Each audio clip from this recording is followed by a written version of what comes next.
boat and they're playing Titanic music. No one died, no one got 80 injured.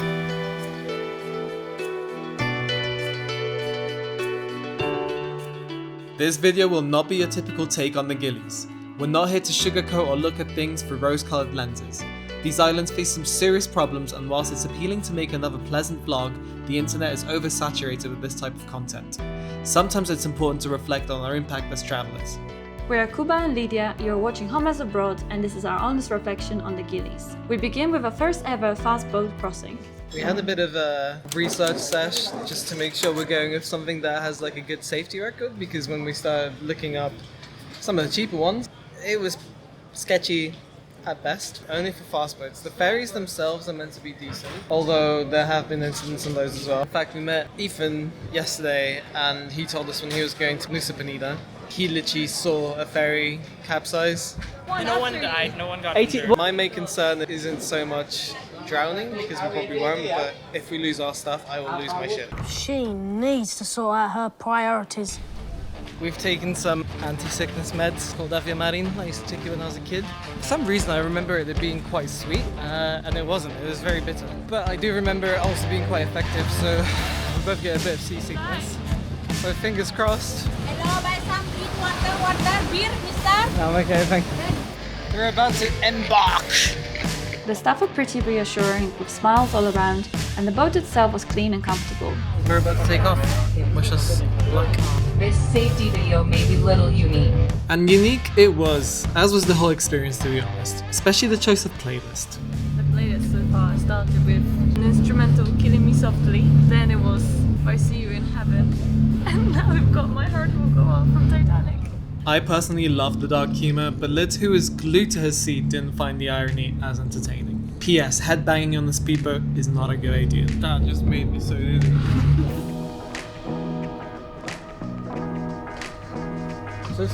Yeah, 6 Bali, yeah. Woo, it's warm. We made it. Let's. Yeah, we got our bags back. Safe and sound, we made it. Actually, pretty comfortable boat. It was a calm sea today. It still was a bit choppy, but this crossing is known for being quite choppy. So if you're seasick, definitely pop a pill. One person was sick, lucky they had the bag. But look at the water here, it's incredible. So blue. Oh, this is gonna be great.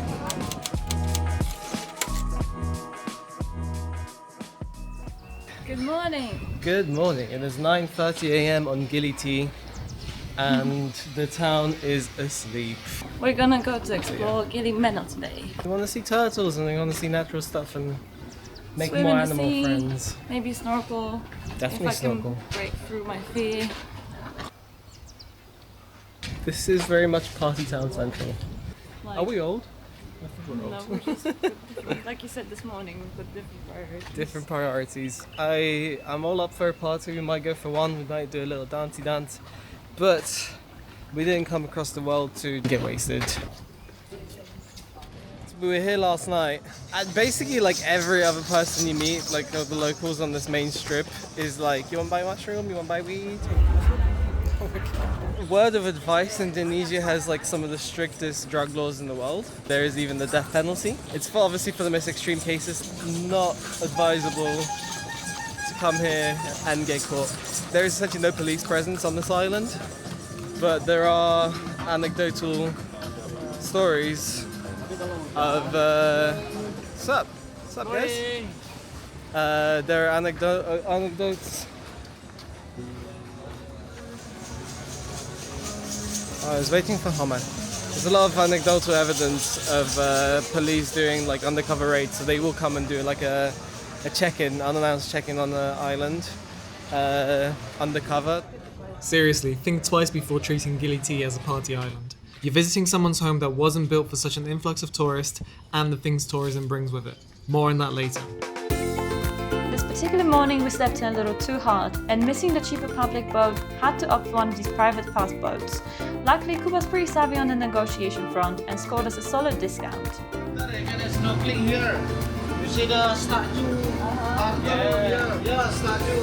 You're gonna rent the mask here. Yeah, I've got a mask. Yeah, about that. We didn't take our snorkel mask, which is an absolute ball ache because the whole point of coming here is to snorkel. So now we're gonna have to rent something. it is what it is. It's not even 10 a.m. We're gonna have a good day. Yeah? Yeah, let's go get food. Shake it. And a coffee. Coffee is needed. Not even 5 minutes later. I'm hungry. I forgot my snorkel. And we missed the slow boat, but we got a discount. But we missed the slow boat. But we got a discount. Positives. Let's go ahead. But I'm still hungry. It's a nice day.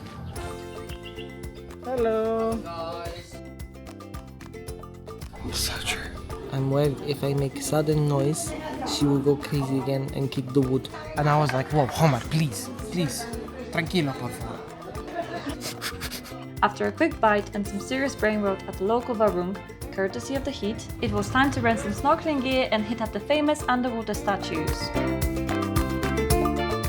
4 videos in and it's about time you got to know us a bit better. So here's a fun fact.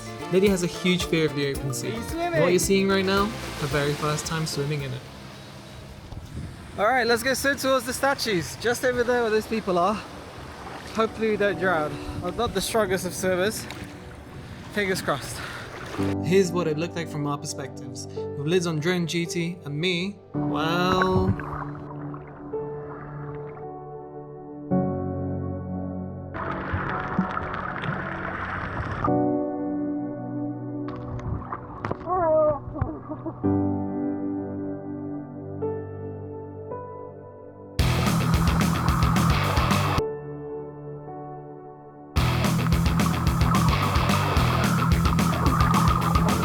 The statues feel unreal, almost ethereal, but wow, being out there is pure survival mode. That little patch of sea is heaving with flailing arms and life jackets trying to get a peek. Most people take a boat tour, but to be honest, swimming out from the shore was pretty chill. Just make sure you go early in the morning, otherwise, even the boats are out to get you. Yeah, that was fun. With 2 p.m. sneaking up on us, we stroll over to the other side of the island to track down the port. Since most folks come here on a quick tour from Gili T, once we venture a little deeper, we practically had the place to ourselves. No tourists in sight, just locals. We knew before coming, but we didn't realize it would be that pronounced. From like Gili and Lombok and onwards, it becomes a lot more Muslim. And obviously Bali is a lot more Hindu. And again, those differences are like quite strongly pronounced, I'd say, you know. Yeah. You suddenly, the language is suddenly different. Yeah, we came here and we were saying Suksma, for us thank you. But the locals say Tampiasi.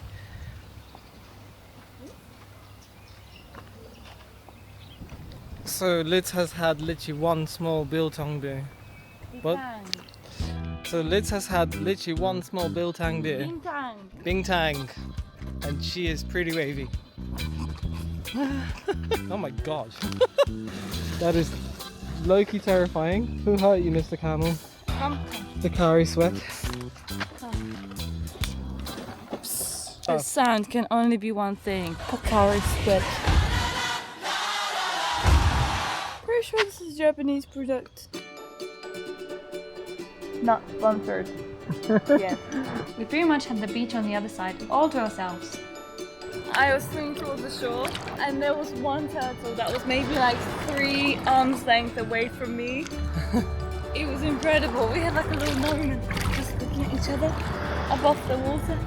It turtled me. And also, second reason why this is a special moment is because Liz officially went the furthest she's ever been into the sea. Probably like 10? Like 15, yeah. I'd say you went like 15 meters in. And you might recognize this shot from episode 1. Our ferry is about to arrive and we don't want to miss it because it's the last one for the day, so... Gili Meno is pretty much a sleepy paradise, so it was time to hop on another boat, a public one this time, and head back to the chaos of Gili T. But not before a very near miss with a score of scuba divers. Sketchy boats strike again. Back on Gili T, we felt it was important to address the elephant on the island. All the rubbish has to go somewhere. And it's not like boats come here to take it. We walked through here yesterday. And right there, I'll zoom in, right there, like there somewhere, was a massive fire pit. And so essentially they burn all the rubbish here. Right next to a family house. We watch kids playing in the plastic smoke. They have no way to kind of get off the island, so they just burn it. So everywhere you walk around, people are just burning trash in their gardens. And sometimes they don't, and they just piles up like this. We're trying to be relatively mindful of how much we're consuming, I guess. Like, you have to buy a water bottle. It's not like you can just, you know. No, because the water, even shower water here where we stay, is from sea. It's salty water. We wanted to show it because it's real. And I know loads of tourists, like we've just seen tourists cycle past this. No one, from what I've seen, talks about this. And it's just very real, and it's heartbreaking that, you know, such a beautiful island is wasted away and they create so much pollution. Yeah, just try to be respectful of where you are. Don't go for the easy way out. We'll discuss some incentives that are being created to help combat this issue in part 2. Though we were a bit down after seeing this, our spirits were lifted with some beautiful unfiltered moments, such as this one when Kuba joined some locals to help them collect sea urchins. We then wanted to film a sunset time-lapse but had some unexpected guests. The moment they spotted the drone, their curiosity kicked in, and before we knew it, we were in the middle of a game of catch the drone. And they started trying to operate it with us. Like Kuba told them, like, press forward. Back. See, they don't understand English, so they flew back, nearly hit Kuba in the face. Luckily I stopped at last second. Kids also discovered the action cam, and well, let's just say the timeline experiment didn't exactly go as planned. So here's a cooler shot instead as we slide into an evening at the infamous Gili Tea Strip.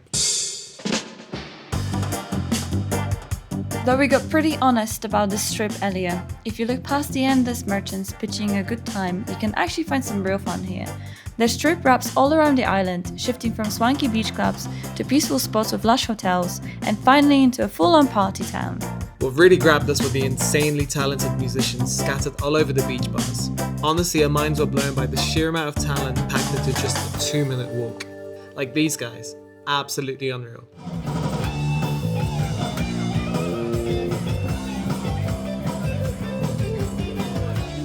We ended the day at a night market, sampling local seafood, followed by a moonlit dip in the warm sea and a barefoot stroll home.